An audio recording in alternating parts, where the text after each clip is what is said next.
Welcome inside episode 712 of the Locked On Senators podcast. I'm Ross Levitan on the outskirts of enemy territory in Winnipeg, Manitoba.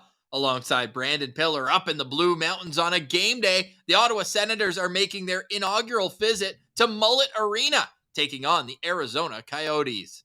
And we have a few lineup changes from head coach DJ Smith to discuss, but from one head coach to another, we have a very special guest today. Troy Mann, the head coach of the Belleville Senators, joined us for a great discussion. We get into the Sens Prospect system and how the evolution of coaching has gone for his 19 years behind the bench. All of it is brought to you by BetOnline. More props, odds, and lines than ever before. Visit BetOnline. It's where the game starts. And now the show starts. This is the Locked On Senators podcast. Your team every day. Your Locked On Senators, your daily podcast on the Ottawa Senators. Part of the Locked On Podcast Network. Your team every day.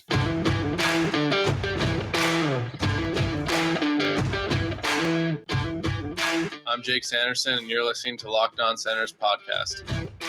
I'm Tim Stützle, and you're listening to the Locked On Senators podcast.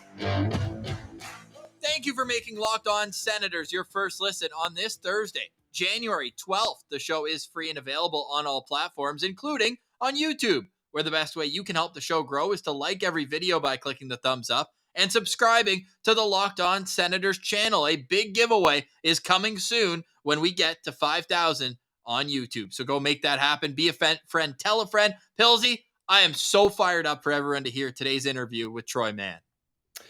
Honestly, it might have been one of the best interviews we've ever done. And that's credit to Troy Mann, not our skills as interviewers, because this guy just goes into such detail about everything. He loves talking hockey. You can see it. And he doesn't hold any punches either. Like he's not too careful with what he says about guys. Like he's very honest, straightforward, fair, I would say is a big part of that. So if you guys aren't following Belleville that closely, you should be after you hear this interview, because I've got a lot of faith in Troy Mann as a head coach. Future NHL head coach Troy Mann. I feel confident saying that, as he's still, even though he's been a coach for so long, his transition, well, we'll leave it in to that show, but let's just say he played and coached at the same time at a certain time. But let's get to the Ottawa Senators. The last time they were in Arizona, it was one to forget. It was the last time they allowed 8 goals in a game. Oh, wait, no, that was last Saturday.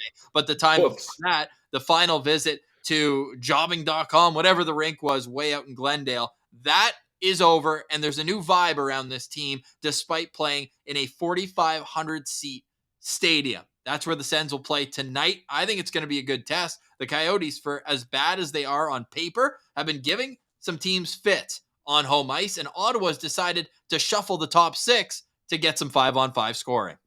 Yeah, this is definitely a trap game, Ross. And DJ Smith, this is the first time in quite a while, other than injuries, that he's changed the lineup. And the big lineup change is DeBrincat and Giroux have swapped lines. But there's a third kind of nuance to that, is Tkachuk's on the right wing here. So you've got DeBrincat, Stützle, and Tkachuk, and then Giroux, Pinto, Batherson, and then the rest of the lineup is the same there. What do you think about these moves, Ross? We saw later on in the Nashville game DJ do this flip, but now it seems like it's going to stick here. Yeah, I'm really excited. We should say happy birthday, 35th birthday for Claude Giroux. Yep. And I like having the vet alongside Shane Pinto. I think Pinto's been a little out of his water, and that's fair for a guy who's in his first full NHL season, coming off a surgery that took away an entire year. I think that for him to get a guy like Giroux to lean on, it can only be beneficial. Sure, you can say that Alex DeBrincat's one of the most talented players, if not the most talented right now on the team, and he's the guy who's leaving that line, it seems. It's going to be with Batherson and Pinto, but I think from the standpoint of maybe taking a little defensive responsibility off of Shane Pinto, I think could only benefit him going forward. As for the top line, I think it's just a matter of who's the one guy that you're going to change right now, because something had to give. This team, even like go back to the game against Detroit, that 6-3 win, that was all special teams. And it feels like it's not a bad thing. You got to have good special teams. But when your 5-on-5 has been as bad as it has been for Ottawa over the last month, it even longer than a month, it really feels like it's been an issue all season. I think it's great to just throw it in a blender. I know players talk about how you get comfortable and it's great. Well, maybe it's time to get uncomfortable and really kind of let that instinct and let that system play take over. And I'm excited to see how it works because you can't keep trotting out the same thing when it's not working.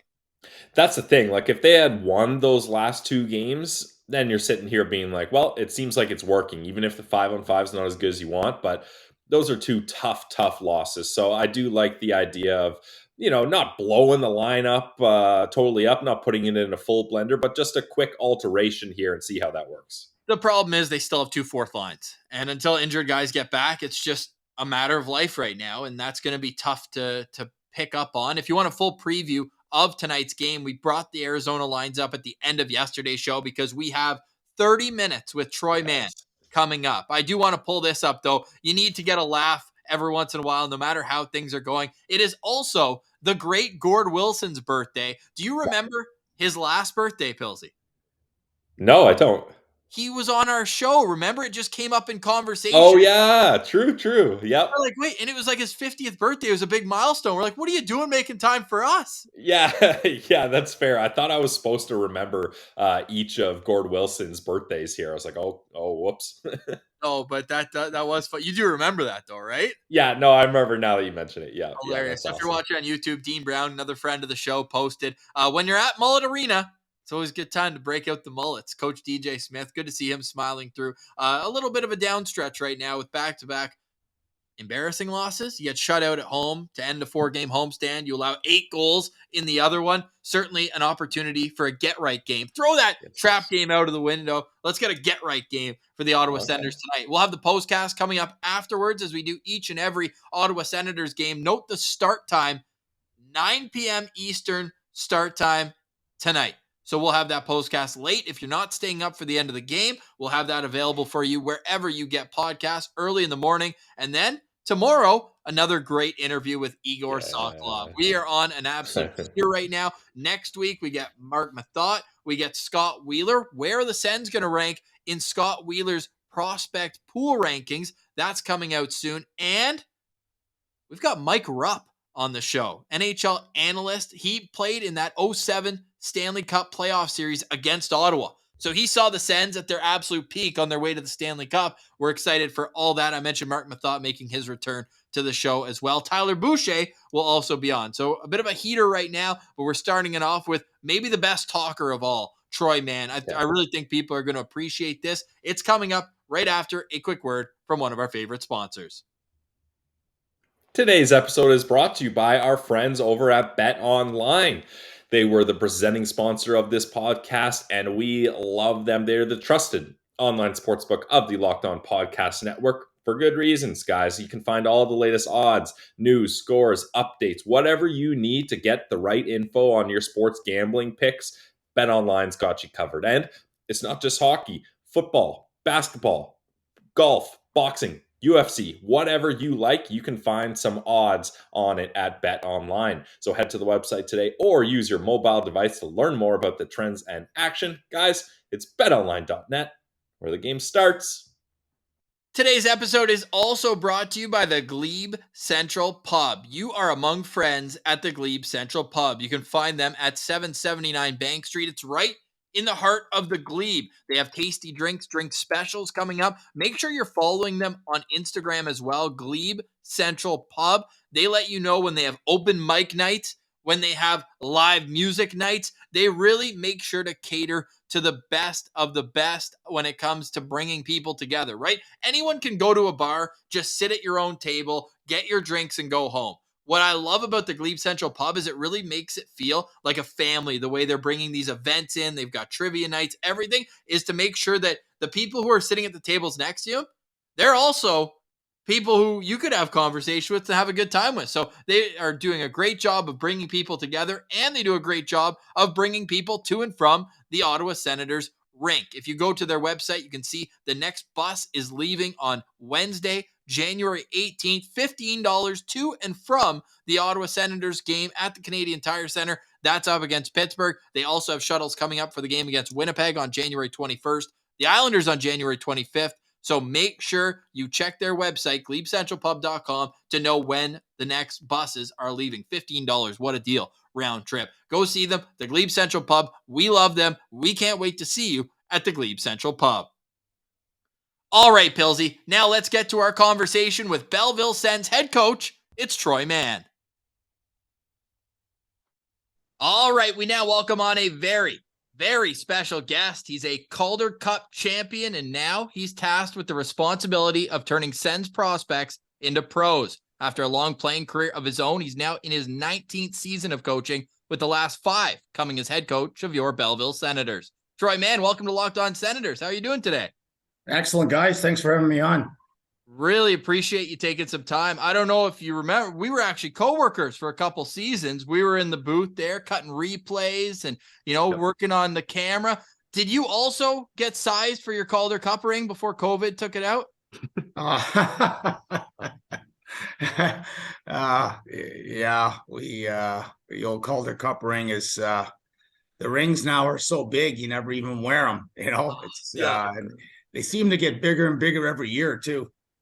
That team was so good, man. When you guys had that run, Dax was starting to lighten it on fire. Like, what was the emotions for you when you realized that you guys were in first place, but the season wasn't going to resume anytime?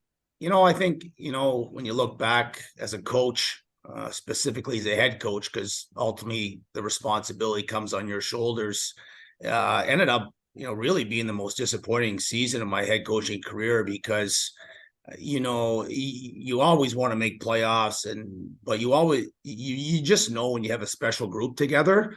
And the best team I've ever coached actually was in Hershey in 2009-10, which was the first year in the American Hockey League with the Hershey Bears. I mean, we won 60 games in the regular season and, pretty much went through the Calder Cup playoffs to win the championship. And that team had a little bit of mix of everything. And the team in Belleville that year, I felt very similar to that, in terms of the prospect capital being really good. And we had just a great set of veteran guys. And, I really felt that the only team, and it just so happened we played Milwaukee that year. Yeah. As you know, we don't play the Western Conference very much except for Manitoba and the odd select team. And Manitoba or Milwaukee ultimately was they were first overall in the league at the full-time break, as you like to call it. So I did feel real good about that team, and it was depressing, to be honest with you. Like that whole COVID situation was depressing as human beings, but to know that your season comes to an end. You had a great opportunity to finish, first in the division. I think we would have finished first in the division because we only had 11 games left. And it would have been really nice to see what that team was capable in the playoffs. So it was, there were some restless, depressing nights there in June and July. And then obviously the pandemic made it even worse. So depressing to bring that up. Yeah, well, okay, we'll switch it to something positive here, and this is something we like to ask a lot of guests on our show. How'd you fall in love with the game of hockey? Let's make it nice and light and positive here. How old were you? Who influenced you? How did your initial love for this game start? Yeah, I mean, I was a lot like most Canadian boys growing up in the 70s and 80s. It's just you start at 2 years old. Your dad buys you a pair of skates and a stick. My dad was a huge hockey fan and played himself. Never played at a higher level, but just that's how it started. And typical. When you grow up in the Maritimes or Northern Quebec, it's, you can have that outdoor rink. And that was something we had as kids every winter until we were old enough that we were doing it ourselves, so that's pretty much where it was, and quite frankly, I live and breathe hockey during the winter, and baseball is my sport in the summer. And that's really what my two major passions are. So that's really how it came to fruition. And your brother, Trent, goalie, was that as simple as being the younger brother? We're a goalie friendly show, so we always had to ask. You just threw him in net? Yeah, we threw him in net at an early age, and my buddy and I from up the street just used to shoot pucks at him, and he became a pretty solid goalie. He ended up playing Tier 2 with the Ottawa junior Senators, and then he went down to the Maritimes and got his degree and played a couple of years. Tried the pro game, but made the right decision to get into teaching, and became a vice principal. And I think the rest is history in terms of his scouting background and now AGM. But getting back to it, he took a lot of pucks to the head back in the day, whether it was the orange hard ball, especially in the winter. One of those things, how hard they got in the winter when the cold. And you weren't taking any power off of it, I'd imagine, either. No, we were, and he was, my brother was even when he was 12, he was hanging out with us as 16-year-olds because he was always bigger than all of us, right? So, he could take a licking with the best of them as a much bigger 12-year-old than the rest of us. That's 15, 16. Well, you decided to battle through the ups and downs of pro hockey. Take me through the decision after your 4 years at the University of Toronto. You actually went and played overseas in Sweden in a Division III. How'd that all work out? You know what? At the end of it, I was going to actually just go to teachers college and get into coaching. And my head coach at the time, Paul Titanic, had been overseas before he got the U of T job, and someone in the summer had called him, and we're looking for a couple players. So myself and Dean Haig, who was a real good OHL player and became a great player at the U of T, we went over for 2 years, and had a great time. And you don't, as you know, in Europe, you don't play as many games as North America, so you got to tour around a little bit, and I just really enjoyed it. So when I came back to North America, I was going to shut it down again, but then I got a phone call to, at that time, the ECHL was going, the old Colonial League was going, the Central League. I mean, there were so many AA pro leagues at that time. And so I went down to Saginaw, Michigan. I guess it was a good thing because that's the year I met my wife, but, just kept playing. And at the end of the day, I met Bruce Boudreau and formed a relationship with him. And he told me I should get into coaching. And that's how it all, kind of started, and probably played way too long, but I envisioned getting into coaching at the pro level. That was my passion. And I probably played a couple extra years just to continue to make connections to get into the coaching field. Well, I mean, speaking of transitioning from playing to being a coach, you did both of those in one season. In your final season with the Topeka Tarantulas in the CHL, you were an assistant player coach. What is that like? I feel like that's a dying breed of guys that had the opportunity to be a coach while they were playing.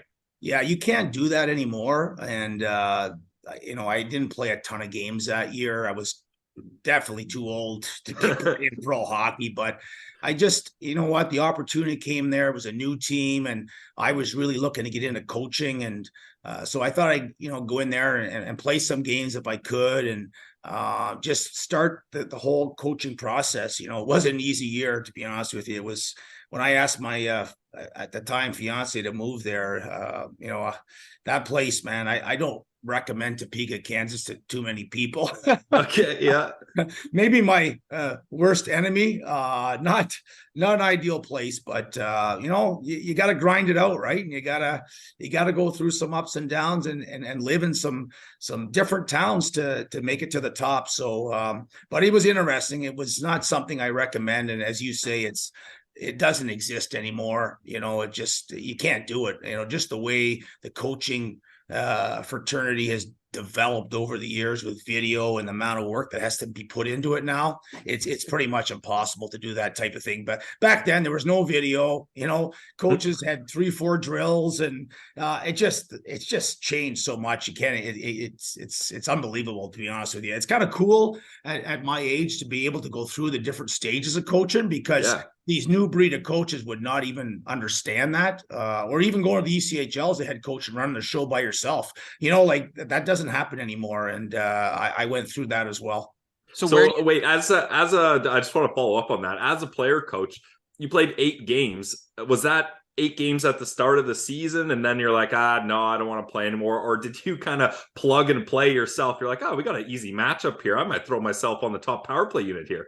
No, it was a situation where I played the first, I think it might have been 6 or 6 games. And then the last 2 were just, injuries and, at that level, like I feel bad when we call ECHL guys up because I've been there and the roster sizes have increased since the back in the day. But you just know that, when teams start getting down to 7, 8, 9 forwards, it's just, and that's exactly what happened. So I would say there was probably, that's a long time ago, but I think there might have been 1 or 2 as the year progressed where I had to put the old skates on just to help fill the roster out. But nice. It was a good learning experience, just to get into the coaching. And actually, I ended up in March coaching the team for a month because the head guy went down with appendicitis and was not allowed to coach for 4 weeks because of pain and he couldn't travel. So I went from player coach to really full-time assistant coach to head coach for a month in the matter of 1 year. So a lot went on in a short period of time there in my first year of coaching. No doubt. Well, hey, that was also the full lockout season in the NHL, just to give everyone kind of a basis of when we're talking about. So from then to now, what do you think the biggest evolution is to coaching? Well, it's just the amount of information well, first of all, the amount of information that you need to provide and need to know, right? Because I remember, Bruce Boudreau, to be honest with you, was the first coach. The best 2 coaches I've ever played for in the lower minors was Mark Reeds, the late Mark Reeds, who obviously has some ties to Ottawa, and Bruce Boudreau. By far, those were the 2, and really the only 2 guys that went on to make anything of themselves in coaching. And I'd say Bruce was the first coach to ever really communicate with his players, and Mark Reeds was good in a different type of communication method. But, you used to just go in and, the coach wouldn't talk to you. You just, if he did talk to you, it was probably to ream you out about a play, or you didn't challenge anybody. You didn't talk to them. And nowadays the players are always asking questions, whether it's on the ice, video, ice time, and that's, again, ice time, or wasn't even available back then. And now they can go online and check what their ice times were and come in and question you about that. So it just, the evolution of it from both sides of it has, it's really changed over the last, 15 years or so. Yeah, that's for sure. They can even find their shift times and things like that. Like the details in the stats now are just crazy. And one thing I want to get your opinion on is it's so crazy in the AHL, especially your time in Belleville. There's a lot of roster movement, up, down, guys are getting injured, ECHL, NHL. So how do you kind of deal with that when you've got guys like, sometimes with Belleville, there's multiple guys on the team that this is their first game with the Belleville Senators. There's guys on PTOs. Like, how do you plug and play those guys into your lineup on a consistent basis here? Well, Troy, I saw it firsthand when you guys were in Manitoba. Sabrin got called up mid-game. Yeah. That's crazy. I got the Ben Sexton because Ben Sexton and Fred LeMay have earpieces in. So, if I see a neutral zone forecheck or a forecheck I like, hey, Sexy, mark that. And Ben Sexton, I have a great rapport now because we've been together for a couple of years. So he knows how I coach and what I think. But next thing you know, Freddie's radioing into Sexy, hey, Sabrin can't play anymore. You got to shut him down. He's going to Minneapolis. So I said, I looked down and I said, Sabby, you're done. Like, next time out, you got to go off because they want to fly you to Minnesota. So yeah, it's probably the most difficult job in hockey because you're dealing with twofold, right? You're not only dealing with call-ups to Ottawa because of injuries, you're dealing with your own injuries. And it's just, there was one point here a couple of weeks ago, we had 7 PTOs, and you're just trying to mix and match and try and find the right chemistry. And thankfully, all the kids we brought in have been fantastic to deal with in terms of learning and wanting to get better and be part of something at the American Hockey League level. But it's not easy, right? Because, you're flying a guy in. I remember Lucas Sevish, we flew him into Milwaukee. He came in, did the morning skate, and you put him in. Brent Sexton goes over a brief systematic, video that we have to put together on the fly, and then off to the races, right? And he's been great for you guys. Yeah, no, he's been a nice find for us, and he had 11 goals last year in Grand Rapids, and he's not a great skater, but he's got some good hockey IQ. He knows he has a nose for the net, and he's got a tremendous shot. So you know why his NCAA numbers are so good. So he's got 6 goals and 10 points or something as primarily a fourth line guy, and I believe he'll get to 10 goals. If he continues to stay in the lineup, just depending on our injuries. So we always hear coaches talk about the identity of a team. How difficult is it to maintain that with guys coming in and out of the lineup as often as they do? Well, the one good thing we've had here in my tenure, specifically the last 3 years, is a real good leadership group. And to be honest with you, we went through a stretch there in December where Hetherington was up, and we had a couple, Chartier was up, Lucchini was up, and those 3 guys are a huge part of our leadership group. So I think, we lost our identity a little bit, but, for the most part, those guys have been a real good extension of the coaching staff in terms of how we want to play and how we need to play to be successful. And ultimately, trying to convince these guys that how they need to play to be full-time NHLers, not just good players in the AHL, because ultimately, as much as we want to get Sokolov and Thomson and JBD up to the NHL full time, I think part of their development is winning and getting to playoffs. And if you're not doing that, it's a shame on us as coaches and shame on the organization, because I think it's vital part of their development to learn how to win together.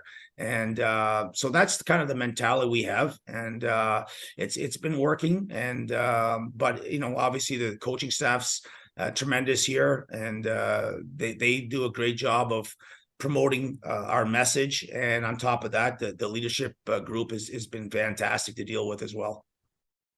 We hope you're enjoying our conversation with Troy Mann. So much more great insight to come and specific players that we want to ask him about. But first, a quick word from our friends at Built Bar. You know us, we love Built Bar here on the Locked On Podcast Network. What am I having today? I'm having the raspberry Built Bar. I've always got them right by my desk. I know that when I need a boost, but I don't want it to come at the expense of health benefits, I go to Built.com. I go there not only because I know that there's new flavors coming all the time, but that when they make new flavors, they focus on how to make it taste good first and then how to make it healthy. Like, look at this, 130 calories for what looks to be and tastes to be like a candy bar. Only 2.5 grams of fat, which is unreal. Only 3% of your daily recommended value. There's only 2% of your daily recommended sodium, but where it does come up big is with your fiber. 6 grams of fiber and 17 grams of protein. So go check them out at built.com. And when you're there, use promo code LOCKEDON15 and you'll get 15% off your next order. It's that easy at built.com. Great flavors. Try the puffs. The puffs are unbelievable, and you can do it all at built.com. We recommend it for great reasons. If you go there and get your Built Puffs, let us know on Twitter at Sens Central how you like them. I promise you'll love them. They're unbelievable. Pilsy and I start each day with a Built Bar and a scoop of our AG1. We love Built Bar. Go to built.com. Use promo code LOCKEDON15 for 15% off your next order. It's built.com. All right, now back to our conversation with Belleville Sens head coach. It's Troy Mann. Yeah, I like hearing you say that, because that's what I try to say on our show a bunch. A lot of, Sens fans are like, okay, there's injuries, call up Ridley Gregg, call up the young top prospects. But in my mind, sometimes it's better for certain players to play in high leverage situations in AHL versus maybe not playing too many minutes in the NHL. And you mentioned guys like Chartier, Lucchini, part of the leadership group getting called up. Is that a bit of a bittersweet moment for you as a coach, being like, I'm great, I'm proud those guys are getting called up and they deserve it, but now what am I going to do with my top 6? My top power play unit is totally different. Like, what's that like for you having to experience that? Yeah, that's probably the most difficult part of the job, and I think you get used to it over the years.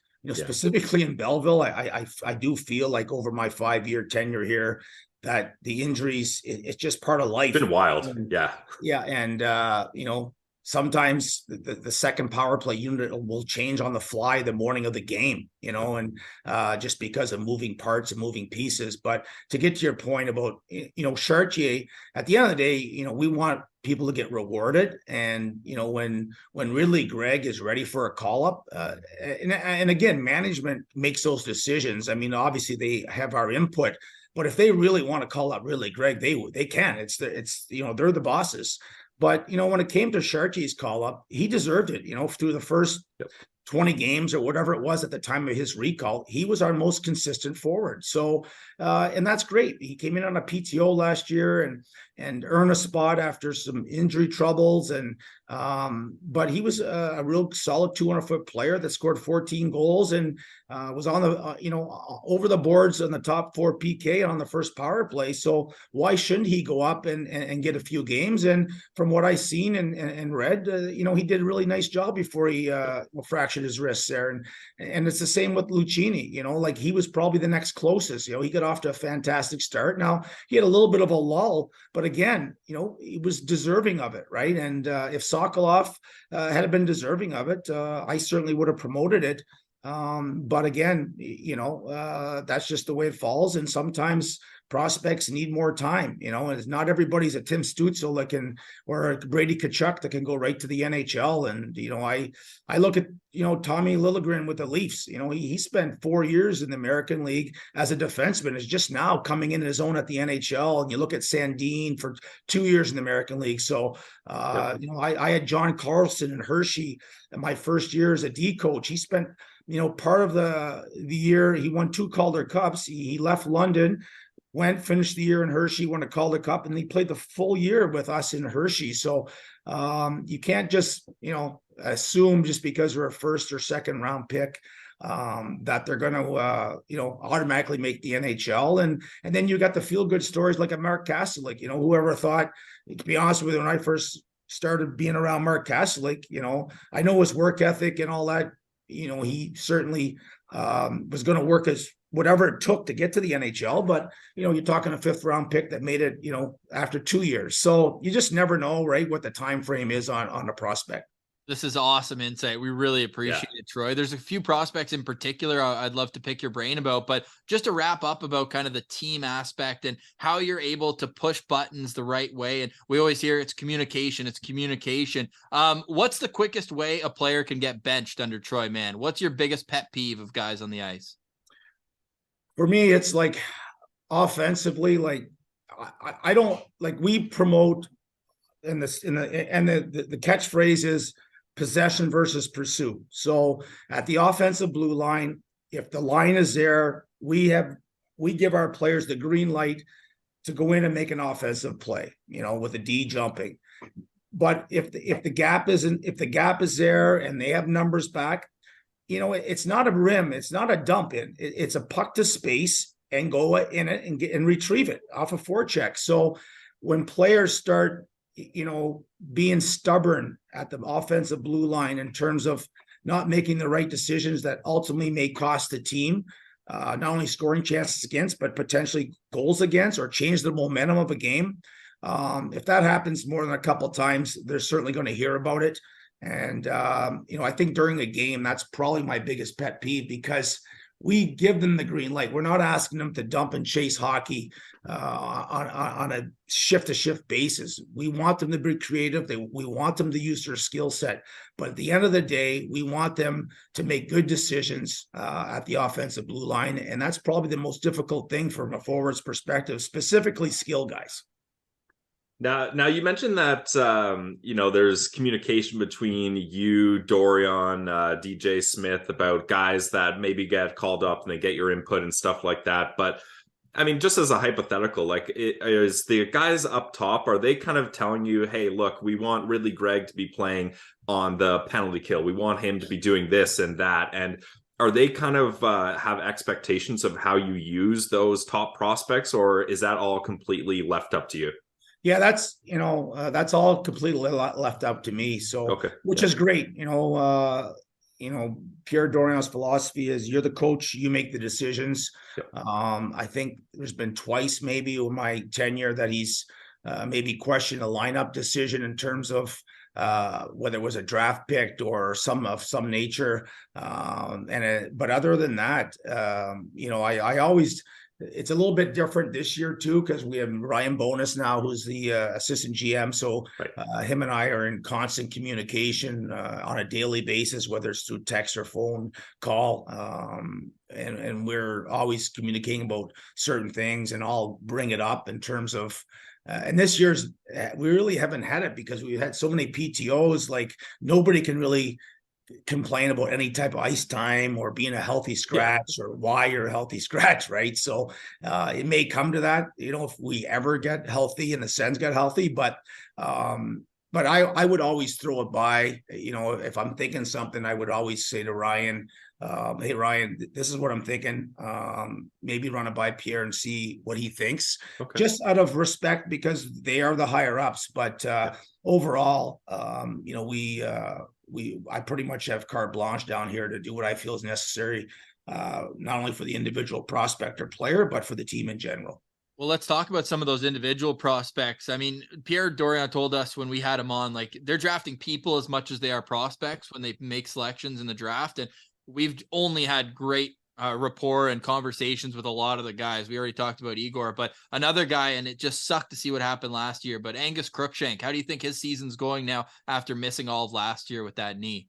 Well, it's funny because we're just in the process here of doing individual meetings with our players, because we're almost, Saturday will be the halfway point, and we felt it was important to meet with each guy for 5 to 7 minutes just to talk about their first half and where it's going to go from here. And Angus, we knew he was going to be able to score, and he's got 10 goals, and likely we'll get 18 to 20, but his defensive play is certainly something that has improved. But we knew coming in from my brother Trent and Sean Donovan and the development staff that getting him to buy in defensively and become a good defensive player or forward to be able to make the NHL was going to be a battle. And so we talked about that this morning, but as I said to Angus this morning, he's got way more positives than negatives to his game, right? First of all, he's got a great engine. His compete is out of this world. He's not afraid, that blue paint is his friend, and you can't say that about every player. We just got to make sure that we dial him in and continue to harp on his play away from the puck to try and make him as close to 200-foot player as possible, so he can give an opportunity in Ottawa at some point, because ultimately he can find the back of the net. He just finds a way, because of his skill set and his fearless attitude of going to those dirty areas that ultimately result in goals. Do you see a little Parker Kelly in him?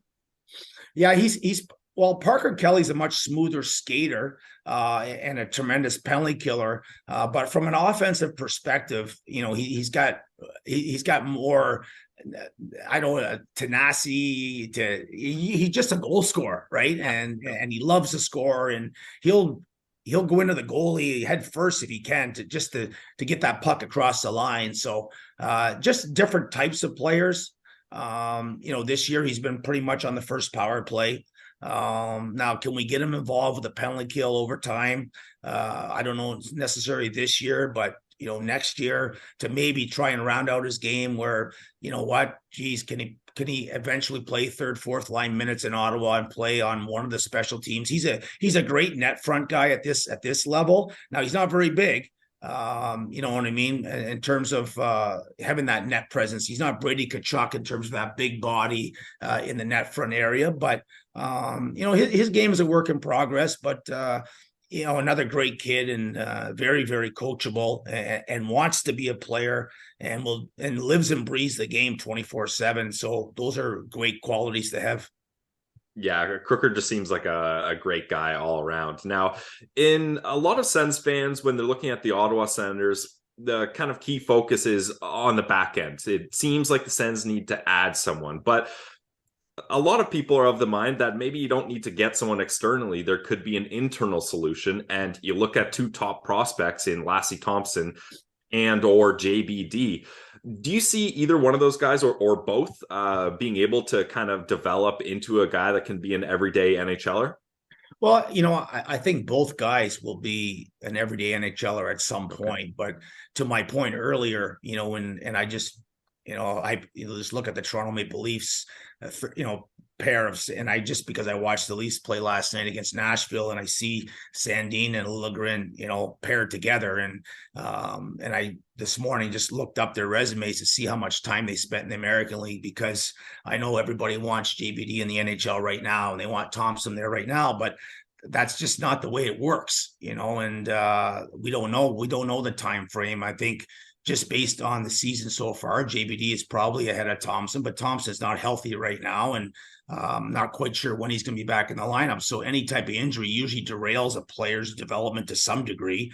JBD was at the top of his game when he left the first time there before Christmas, and obviously a high ankle sprain that costs you 6 weeks of hockey is not easy. So even in his 3 games since he come back, he's still not at the level he was when he got first recalled, because it's just not easy to miss 6 weeks. And I don't care how much skating and off ice training you're doing from an injury, it's just not the same as playing games. But JBD's got to continue to get stronger, so he can win those one-on-one 50-50 battles in the box out types, and continue to work on his small plays. So because I envision him as a number 1 PK guy, that's just a smart puck mover, and that's what he's going to be when he fully develops. Now, is that going to be at the end of this year, next year?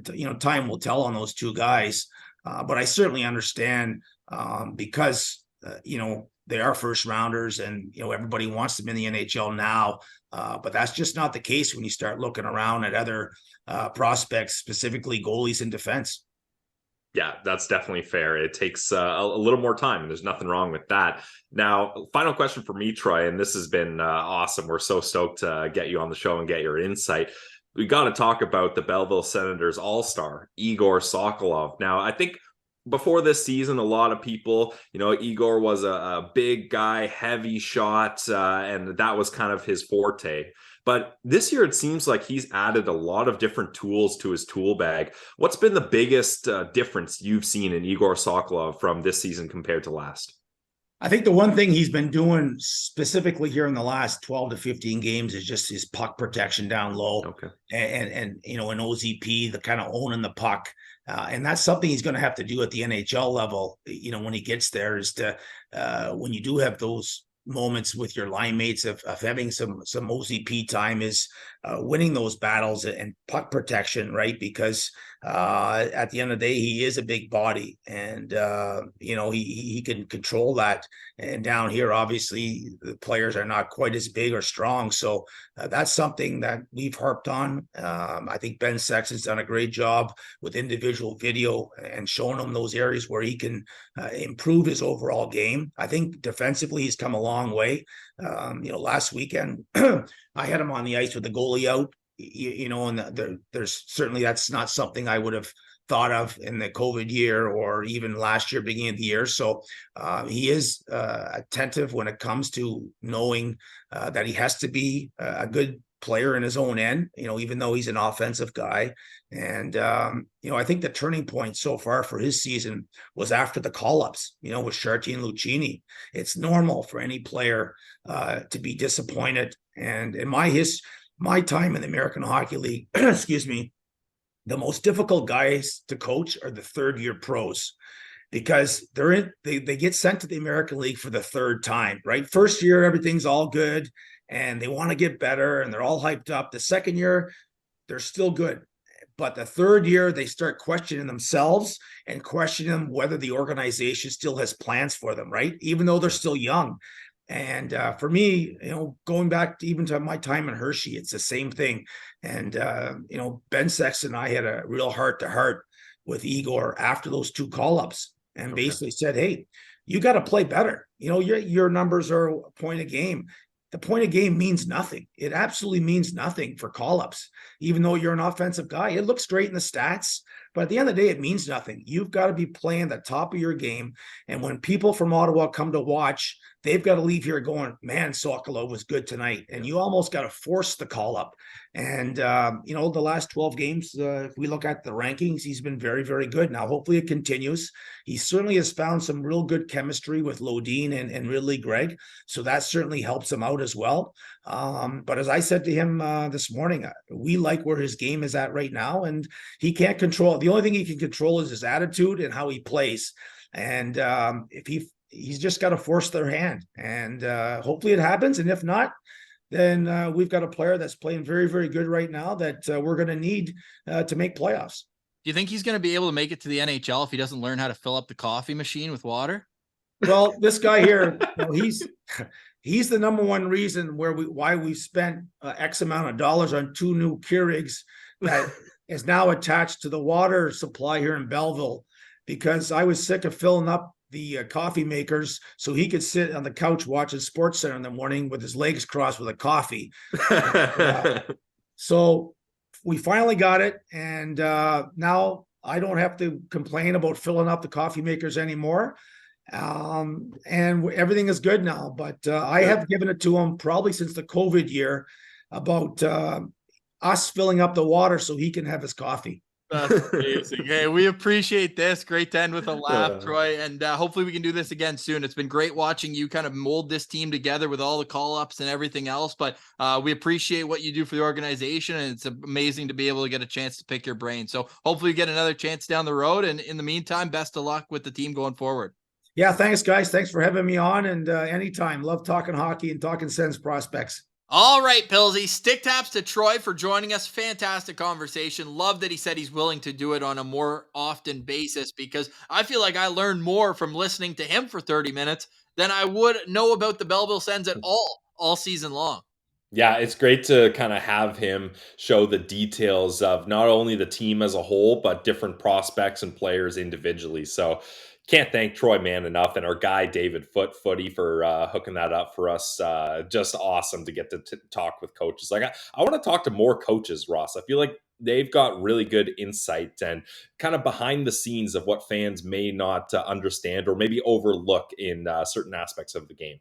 And especially good conversation about Egor Sokolov, the all-star representative for the Belleville Sens. Troy told us right before we got started that it's actually the opponent head coaches within the division that vote for their all-star of the other team. So that's high praise for Igor to be able to get that. Just as long as he learns to fill up that water in the coffee maker, all things are looking bright for Igor's future. We have Igor coming up on tomorrow's show, but Pillsy, any final thoughts before we send it out? We're recording late. Had to make sure we got Troy in on today's show. It's 4:30 right now. We're about 5 hours away from puck drop, but this isn't one that's going to age. I'm not worried about that, but we will see everyone back for a full game recap in the postcast.